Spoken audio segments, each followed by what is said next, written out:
Grenade হামলার যে রায় দিছে মানে সব খালাস 24 জন মারা গেছে, তারা তো আর ডায়রিয়া রোগে মারা যায় না, ঠিক আছে। এখন যারা আসামি আছে এরা করে নেয়, তৃতীয় চতুর্থ কোনো ব্যক্তির তো করছে, মানে তারা কারা স্যার? এটা কিন্তু স্বাধীন না, ঠিক আছে, সব সময় পরাধীন। আর কোন এক সরকারের সময় যে পরাধীন তা না, সব সরকারের সময়ই স্বাধীন, মানে বিচার ব্যবস্থাটা একদম পরাধীন। আপনার আইন বলতে যেটা আছে এটা শুধু কথার কথা বা লিখিত আছে, আসলে ওইটার প্রয়োগ কিছুই নাই। আইন হইলো আপনার এই মাকড়সার জালের মতো, বুঝছেন? মানে গরিব কেউ যদি এই আইনে পড়ে তাহলে হে শুধু পেঁচায়, আর যদি কোনো ধনীরা পড়ে তাহলে হে কিন্তু মানে যায় গিয়া বাইরে। এই হইলো আমাদের দেশের আইন। আপনার এই যে মুন্নিশা গ্রেপ্তার হইলো, ও কিন্তু বাইরে গেছে, ঠিক আছে। বা যে ইসকনের নেতা গ্রেপ্তার হয়েছে, এও কিন্তু ভারতের চাপে বাইরে যাবো, ঠিক আছে, মানে বাইরে যাবো। আর কিন্তু যদি আমাকে এই ক্লাসের একটা লোক যদি আইনের সিপাই পড়ে, ও কিন্তু বাইরে যেতে পারবো না, ঠিক আছে। কারণ ওর ওর কাছে আইনটা একদম কারণ জালের মতো, ও শুধু বেড়াইতেই থাকবো। আর আইনও তার মানে সর্বোচ্চ প্রয়োগ করবো ওই নিরীহ লোকটার প্রতি, ঠিক আছে। জজ বলবো যে আমার কিছু করার নাই, বইতে লেখা আছে আর আমি লেখা ছায়া ছায়া রায় দিই, ঠিক আছে।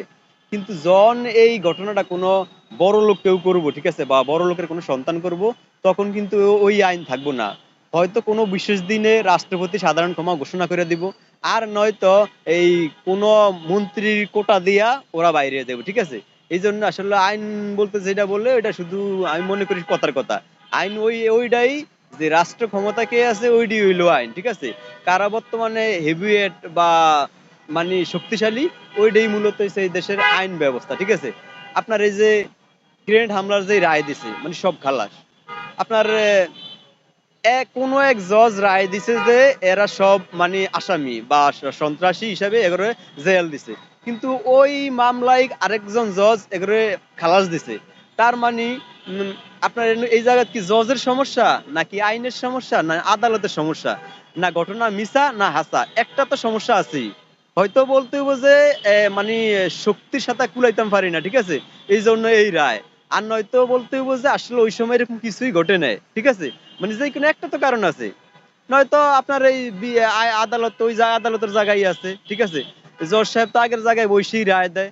তাহলে কোন এক জজ রায় দেয় মুক্তি, কোন এক জজ আবার সাইরা দেয়, মানে এইটা কেমন আইন?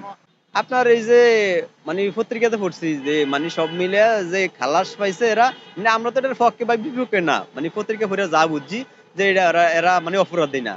আমার মনে হয় আসলে ওই যে ওই 24 জন মনে হয় মারা গেছে ওই সময়, এটা মনে হয় একটা কাল্পনিক অধ্যায় আছিল। আর যদি সত্যি সত্যি ওই এরকম ঘটনা, তাইলে ধরেন এখন যারা আসামি আছিল এরা করে নেয়, তৃতীয় চতুর্থ কোনো ব্যক্তির তো করছে, মানে তারা কারা? ঠিক আছে, মানে কেউ না কেউ তাই অকাশনা করছে, কিন্তু আসলে এরা যেহেতু ছাড়া পাইছে, যে এরা অকাশনা করছে হেরা কারা, হ্যাঁ করে বাই করেন। একটা তো পাবলিকের দেওয়া হইতে হবে, ঠিক আছে। এরকম কেউ ধরবো কেউ ছাড়বো, মানে এটা তো আর বিচার হইতে পারে না ভাই। আর এই যে 24 জন মারা গেছে, তারা তো আর ডায়রিয়া রোগে মারা যায়নি, ঠিক আছে। বা এরকমও তো না যে আর ওই যে আওয়ামী লীগের পার্টি অফিসের সামনে আইবি রহমান সহকারে 24 জন নাকি মারা গেছে। তো যদি কেউই না মারে তাইলে শেখ হাসিনাই কি নিজের কর্মী নিজে আবার মানে বোম মারিয়া মারছেনি, মানে একটা তো সত্য আছে, ঠিক আছে। ওই যে 21শে আগস্ট গ্রেনেড হামলায় মারা গেছে যে, কেউ না কেউ তো এদেরকে মারছে। তো আমরা আসলে সাধারণ মানুষ তো এটার একটা সত্যতা চাই যে কে মারছে কারা মারছে। এটা কিন্তু একটা বড় ধরনের অকারেন্স, একেবারে ছোট বিষয়ও না। আমরা বলি না যে ওদেরকে ছাড়ছে কেন, এটা বিষয় না আমাকে। বিষয় হচ্ছে কেউ না কেউ তো অকারেন্সটা করছে, এত বড় অকারেন্স, তাহলে হেরা কারা?